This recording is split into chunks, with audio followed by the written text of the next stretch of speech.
Did you hear that? Yes. Okay, right, let's get going then. Hi everyone, and welcome to this fireside chat. Today we're exploring a topic that's become increasingly important in HE, I think it's fair to say, student oracy. That's the ability to communicate clearly, confidently, and effectively through spoken language. Academic writing often takes centre stage, and real world academic and professional success often hinges on how well students can actually speak, how they articulate their ideas, respond under pressure, and engage in meaningful academic dialogue. And I had the great pleasure of meeting our guest, Dr. Stephen Kelly, earlier this year at the LEAP conference in Plymouth. It was a memorable event, I'm sure Stephen will agree, not just for the relentless rain that lasted the duration of the conference, but there were also some standout sessions, and Stephen's was most definitely one of them, where he spoke compellingly about how the oral defence has been integrated into assessment at University College Dublin.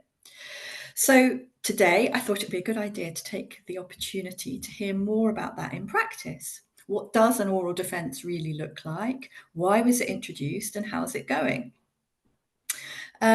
Most importantly, we'll explore what this might mean for how we, as broader educationalists, might support international students to succeed, not just on paper, but in person through oracy. So welcome, Stephen. Thank you so much for joining us. To get started, could you just tell us a little bit about yourself and what you do? Well, I work for UCD in Dublin, University College Dublin. I work for the Centre for English and Global Languages. That's our main sort of language centre at the university. I teach on the we do an MA TESOL, so I teach on that.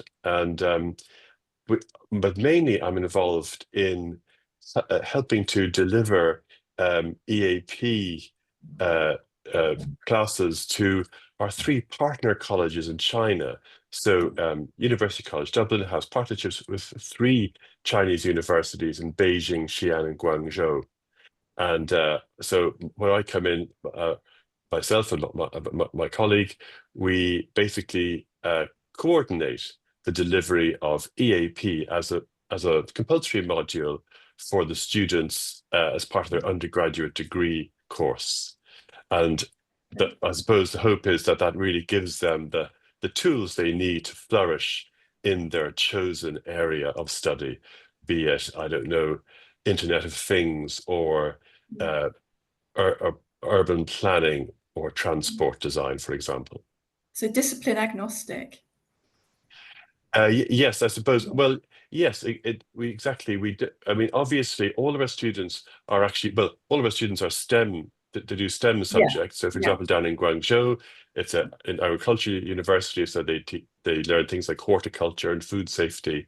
But basically, it's fairly broad. So, yes, we do have to kind of design our courses really regardless of discipline. And just to give that a little bit more context, you've flown back from China yesterday, haven't you? Where you've just been Yes, delivering yeah, one I've of just been those. in, yeah, indeed, just Super. been in Xi'an. Yeah. So that's great. Thank you very much for the intro. So let's get to the heart of it. The key question: what is an oral defence? But basically, an oral defense is, I suppose, the nearest kind of analogy people might be familiar with is the viva, the kind of viva voce Yeah. after a PhD degree, Yeah. and that's kind of where the inspiration for this came, really. As I'm sure many people in education, in the education sector now are aware, AI has really changed the face of assessment of any kind. So what we found that there were students who are submitting their assessed assignments. So basically, there's a range of different assignments that the students have to do in a year for stage two. This includes, for example, giving an oral presentation, doing a timed writing, that kind of thing, and of course, listing an exam and a reading exam. But for the one part of their assessment is a researched essay. And the Mhm. problem is, of course, as we all know, this could easily be done using AI. So Mhm. what we decided to introduce a new element, which we call the oral defense. And in this, the teacher has to interview every student about their essay. It takes about 10 minutes. Yeah, And okay. yeah, and what this so and this is basically one of the reasons for doing this is to ensure that uh, the student that the assignment submitted is the student's own work. Mhm, mhm. Yeah. So have you had to what sort of things have you had to change in order to introduce this oral defense? Well, the biggest change, excuse me, the biggest change, I suppose, is in the kind of logistics. So, Yeah. luckily for us, all the students are, sorry, all the classes are relatively small. So each kind of class is only say between 16 and 20 students. Okay. So therefore, each teacher has about say three classes, sometimes four, but Yeah. still the numbers are manageable. So Yeah. but nevertheless, we have to one thing we have to do is introduce a certain amount of kind of training and direction for our Mhm. teachers Yes, yeah. how to actually conduct the oral defense. Mhm. And secondly, just the expenditure of time. So that's the issue. We've had to kind of change the, I suppose, just to take into account really that this is time consuming, um, Yeah. and then just change the weighting slightly. So in fact, the the assignment itself also has a lower percentage uh, of the total assessment for each semester, Mhm. and uh, and that's so the weightings are slightly different as well. So basically, yeah. I suppose just introducing this new element is the main change, and with Yeah. a and of course we've also introduced a timed writing element as well. So there's also, however, we do permit uh, some use of AI Mm. in Mm. the research assignment. Mm. However, this must be declared at the beginning of Mhm. each submission.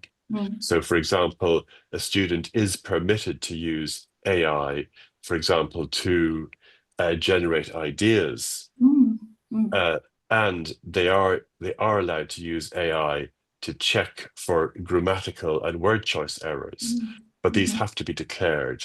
So Yeah. we're kind of trying to kind of, well, like most people, I think, most kind of higher education context, we're trying to kind of very delicately navigate Yeah. through this whole issue.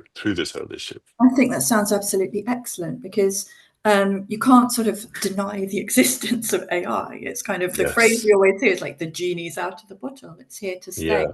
But the approach that you are taking here sounds very much like you are embedding real world abilities in your assessment model, which is so important because what Yes. you're doing is you're not sort of precluding use of AI because everyone needs to be able to use it, but everyone needs to be able to use it responsibly and ethically. And part of that, I guess, is this declaration that you're using it as a Yes. research Yeah. tool, a resource tool, and to Exactly. be critical about the information you get back. Yeah, yeah.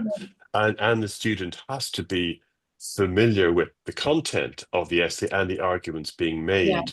And yeah, also they're given the opportunity to further elucidate and yeah, provide more information yeah, about their arguments and yeah, their kind of research in the essay. So it also gives an opportunity for really strong students to do more. yeah, But people who clearly have over relied on AI, or they don't really if they don't really understand the content of the yeah. essay, then they will will not do well in the oral defense So component. the role of the teacher, if I'm understanding correctly, in this oral defense is to kind of probe a little bit, kind of encourage the Yes, test taker to sort of expand on their argument, justify a little bit, exactly. Yes. So kind of come back a little bit, you know. Yeah, yes, and ask questions about, for example, the there might be certain terms that the teacher, as a non-expert, might not be familiar with. They might Yeah. ask more about that. Yeah. Um, they might pose counter arguments Mm. to the student, which the Mm. student then would be expected to refute. Yeah. So there are different things. One thing also, it really it allows the teacher to become much more familiar with the student's work than Mm. otherwise would be the case. Yeah, this is a kind of, I love that. There's a kind of, these are very human academic skills, and there's a reciprocal benefit there. So the Yes, teacher indeed. is Yeah, becoming more familiar yeah. with the focus of the Indeed, students. actually, I sat in last week when I was in Mm. Xi'an. I sat in on some of the Oh, oral wonderful. defenses of Yeah, of the teachers, wonderful. and it was interesting. One thing that struck me as very positive was there seemed to be a kind of quite a bit of enthusiasm Yeah, on the part of both the teacher and the student about the topic and the essay and the work, and that isn't was that interesting. magnificent? Yeah, I love yeah, that. Yeah. So it's kind of motivational for both parties to exactly. have this kind Yes, of indeed, extra indeed. Yeah, dimension of human yeah. contact about the course. So yeah, I was going to ask how you think it's going generally. So based on your visit, where you've had the opportunity to sit in on some of these things. Yes, I think it's going very well. And I mean, the main, I suppose, the main challenge, I suppose, was the time involved, but Yeah. also it's quite tiring because the Mm. teacher has to kind of come up with their own questions for each one. Mhm. Mhm. Um, that and so that can, yeah, I'm sure the teacher was probably quite exhausted at the end of Yeah. meeting individual students and asking, but it was still, but the feedback has been very positive, so it's going well. Feedback And from both students from the and teacher, teachers. yes, well, certainly from the teachers, Excellent. and I think from the students as well. We haven't kind of quite done enough research Yeah. on how it's perceived by the students, but Yeah. anecdotally, the students are quite happy with it as well. Yeah, amazing. So in spite of that kind of increased workload, time, resource demand, the teachers are getting something out of it, Oh enjoying it. yes, Yeah, they are indeed, and I think like one of the issues with AI is that even a strong student who uses AI within the rules and responsibly, or chooses not to use AI, they their fear, I think, is that less scrupulous students might simply rely heavily or misuse AI, yeah, and yeah, then they would feel at disadvantage. So I think what I think one of the most positive things is a greater perception of fairness, uh, yes, and that's a mm, good thing. So yeah, people feel that yeah. this element has actually is increasing the fairness of the assessment One and of is testing ability to write well. Yeah, I think that's a really good point. One of the things that struck me when you were talking at the conference was how it's a positive move.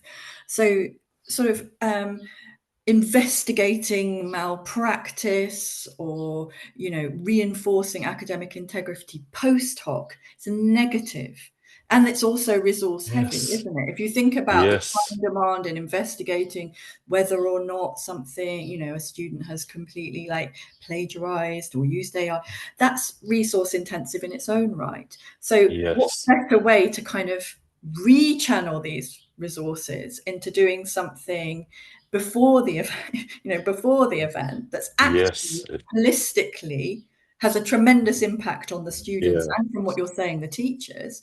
It seems like you're deploying the resources at either end of the process. You may as well do it up front in a way that has this kind of Yeah. reciprocal benefit for That's everybody. interesting. Yes, Yeah, because like if it is kind of very kind of quite, what's the word?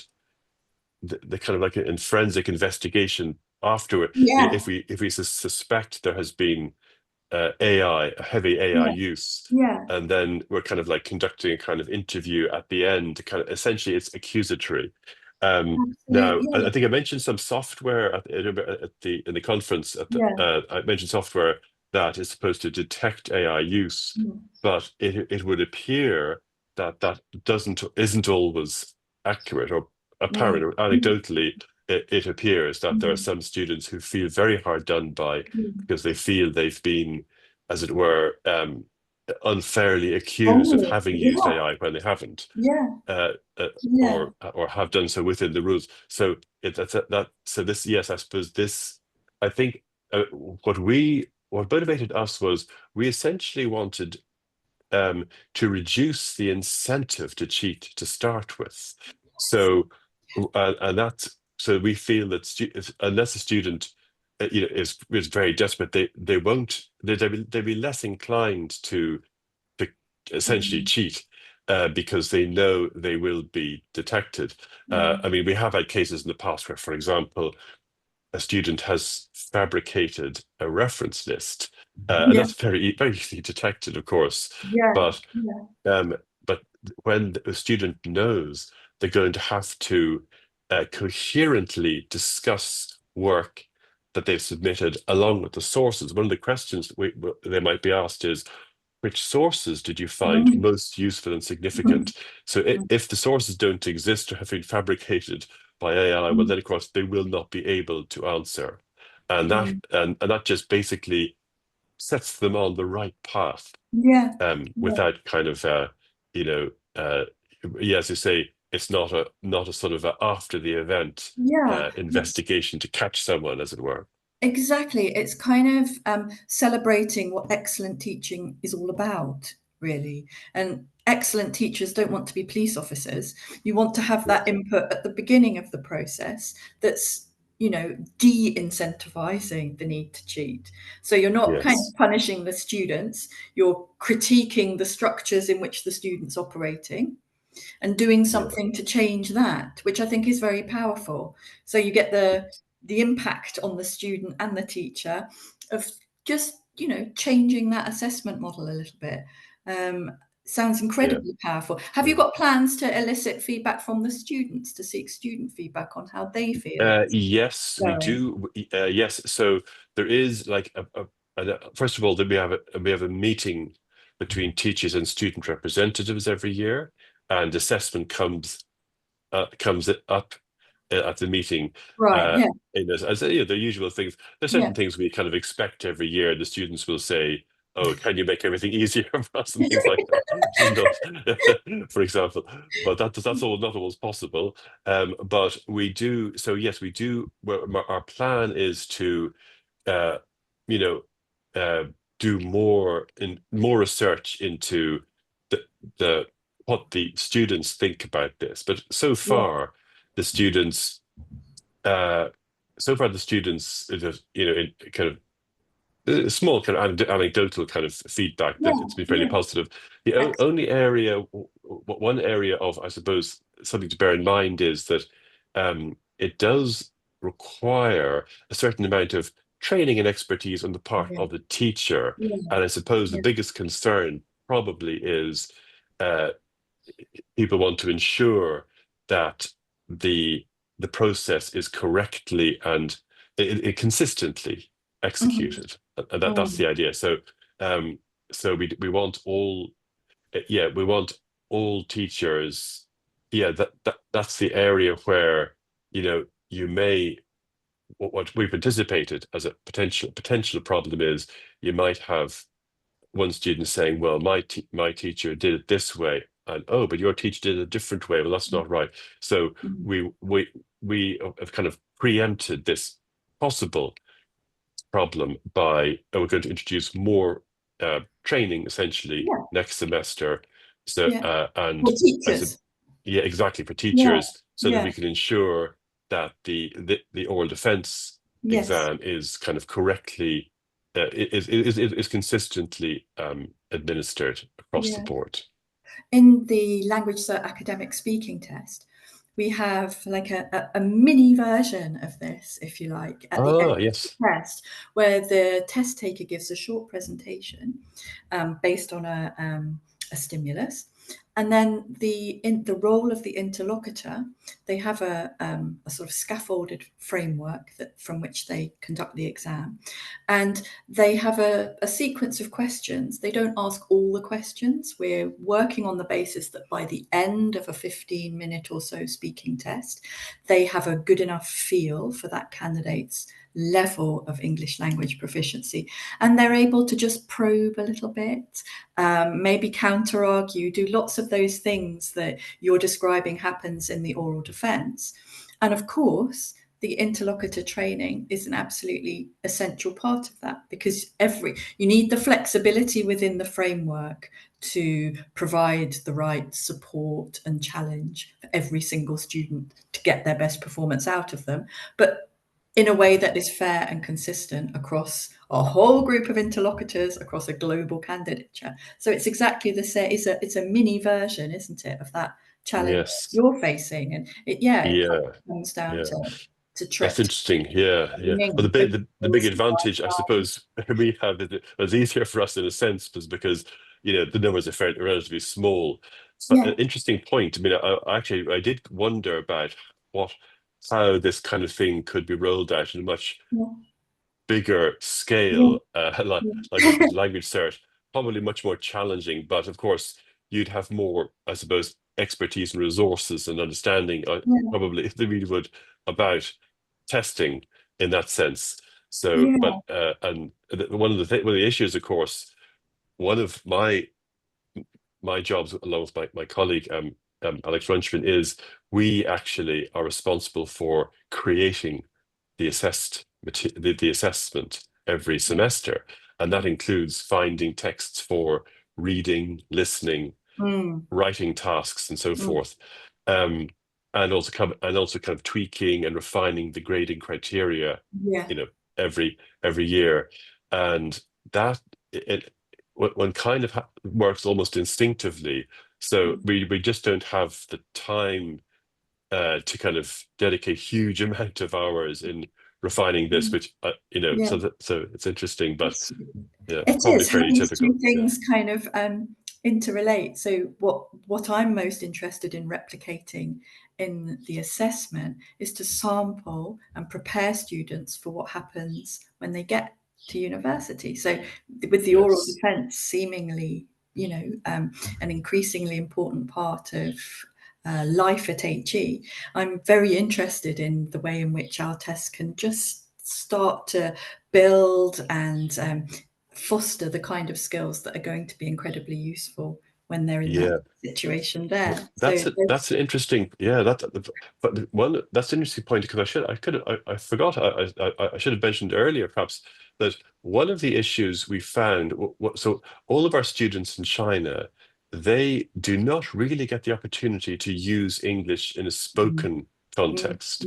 And what yeah, happens is the speaking component is midterm, it's fairly early on. yes, So yeah, our fear was that students would um, kind of, once they got through the speaking element, just then cease to be very interested in speaking after well, that, that and would carry on. checkbox is done. Yeah, Yes, yeah, whereas now, because of the oral yeah, presentation, speaking remains front and center, mm, and I think the mm, ability to communicate orally in an yeah, academic context is very important, because, as we know, a lot of academic research and so forth is actually shared through yeah, speech. yeah, and increasingly so. So you think it's here to stay, the oral defense? Oh yes, well certainly for us, Mm, absolutely.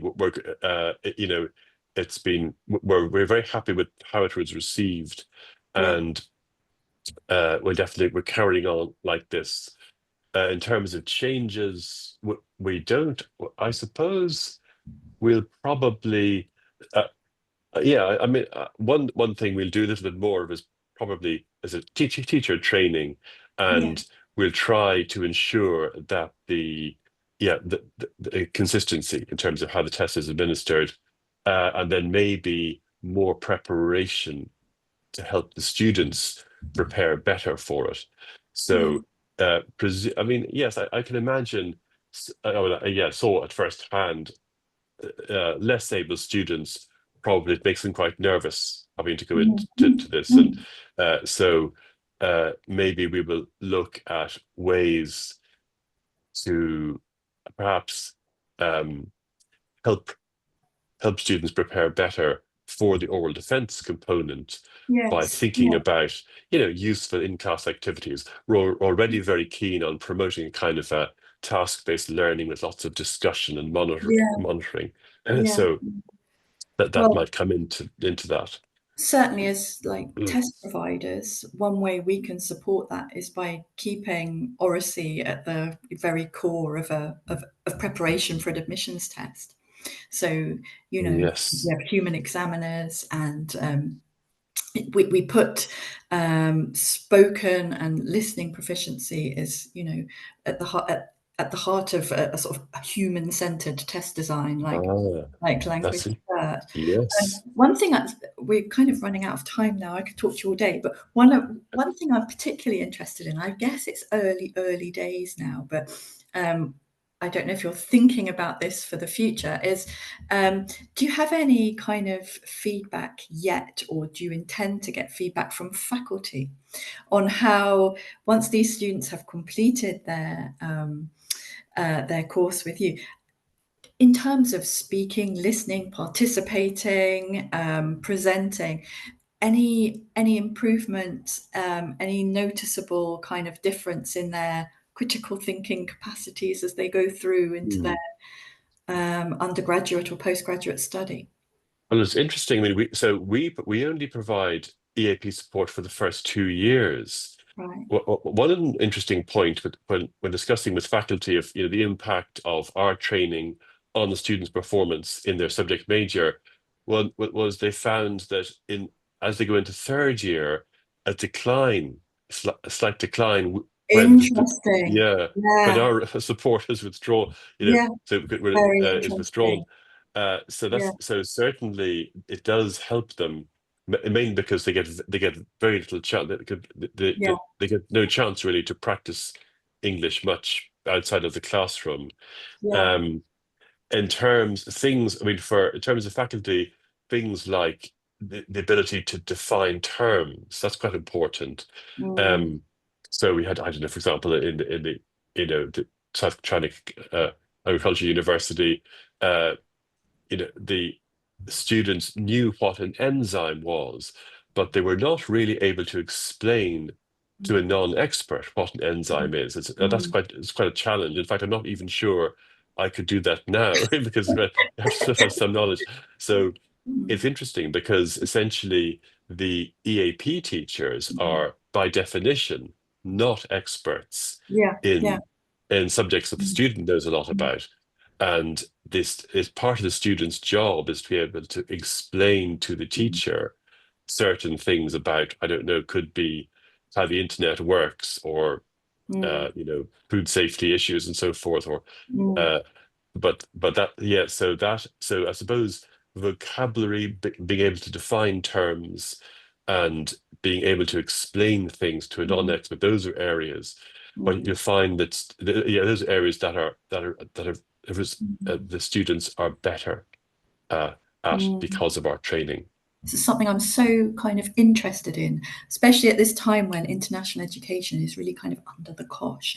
I'm really interested in how, through these conversations I'm having with people like you, that EAP is more than the sum of its parts. It seems to me it's kind of moving from being this kind of remedial, um, you know, remedial exercise to something that is actually integral to academic success. And it's about communication. It's about communicative language ability, isn't it? It's not about just Yes. bringing a student up to a given CFR level or whatever international Yeah. benchmark you use and leaving it. Yeah. That Indeed. your proof is exactly that. Even as students move into the third year, there is a drop off without Yeah, and I'm that sure, exactly. And communicative I'm sure a support. lot of EAP teachers will Mm. tell you that there's often something of a miss in other parts of the university. Generally speaking, Yeah. people really don't know what EAP is. So a lot of Mm. people assume it's all about basically building up language proficiency. It's not, Mm. we do try to Yeah. increase language proficiency, Mm. uh, you know, one semester after another, but a lot of it is also all about the skills. So, Yeah. and I'm sure you're familiar with the pre-session where the Mm. faculty says, okay, could you please bring these students up from a 6 IELTS to a 6.5 in 3 months? And that's not what generally speaking, in 3 months, there's not going to be huge, but maybe what you might increase half, Mm. 0.5 in the IELTS, but there's not going to be a massive difference in language proficiency. But there will be, the student will be a lot better able to deploy what language they have in an academic context. Mm. And Mm. often because of things like being taught how to write an essay and so forth, international students can often perform better in a master's program, for example, Yeah. than some Exactly. native speakers who may never Mm. have been properly taught how to write an Exactly. essay. Yeah. Um, Yeah. for the simple reason that a lot of lecturers in undergraduate programs think, well, it's not my job. Mm. I'm here to teach philosophy. I'm not here to teach essay writing Kind skills. of You know? English for academic purposes for all. Everyone needs academic literacies when you're at Yes. university. Oh, indeed. Yeah. You Yeah. know, spoken language is one of them. Well, I think we're out of time, unfortunately, Stephen, but it's been an absolute pleasure to talk to somebody that shares exactly the same passions as me. And I'm really looking forward to following your journey with this and to seeing where things lead to next. Yes, indeed. Yeah. Well, Yes, I'll see you at the next Bali conference, no doubt. for sure. So, Okay, yeah. thank you. Thank you so much. Thank you very much. Okay. All the best. Bye bye.